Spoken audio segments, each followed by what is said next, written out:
മുമ്പൊക്കെ നമുക്ക് ടീച്ചേഴ്സ് കഥ പറഞ്ഞു തരുമായിരുന്നു.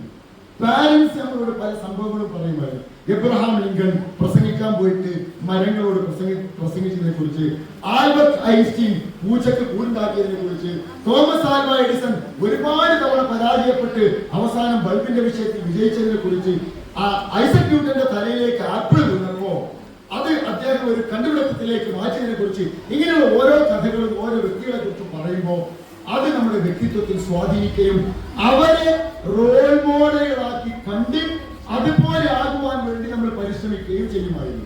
പക്ഷെ ഇന്ന് അങ്ങനത്തെ കഥ പറയാൻ ആളുമില്ല, കഥ കേൾക്കാൻ നമുക്കൊട്ട് സമയമില്ല. നമ്മളെ ആകെ ഷോർട്സും റീൽസും ആണ് കാണുന്നത്. കുഞ്ഞാപ്പും അതേപോലെ തൊപ്പി, പിന്നെ മമ്മു, അങ്ങനത്തെ കുറെ കഥാപാത്രങ്ങളല്ലേ. ഒരു പക്ഷെ നിങ്ങൾക്ക് അറിയാം, ഇവരുടെ ജീവിത രീതിയും അവർ ഉപയോഗിക്കുന്ന വാക്കുകളുമാണ് ഒരു പക്ഷേ പലപ്പോഴും ഇന്നത്തെ പുതിയ തലമുറയിൽപ്പെട്ടവരെ സ്വാധീനിക്കുന്നത്. ഇവിടെ നമ്മൾ ശരിക്കും മനസ്സിലാക്കേണ്ടത്, ആരാണ് ഇവിടെ റോൾ മോഡൽ, ആരെ കണ്ടാണ് ഞാൻ പഠിക്കുന്നത്, ആരെ പോലെ ആയിത്തീരുവാനാണ് എന്റെ ആഗ്രഹം എന്നുള്ളത് ഏറെ പ്രധാനപ്പെട്ടതാണ്. നമ്മൾക്കൊക്കെ അപാരമായ കപ്പാസിറ്റി ഉണ്ട്. അതുകൊണ്ട് അത്തരം ആളുകളെ നമ്മുടെ ലൈഫിൽ സ്വാധീനമുള്ള റോൾ മോഡലുകളാക്കി നിജപ്പെടുത്തിയാൽ അത് നമ്മുടെ ലൈഫിനെ തന്നെ പോസിറ്റീവായിട്ട് സ്വാധീനിക്കും.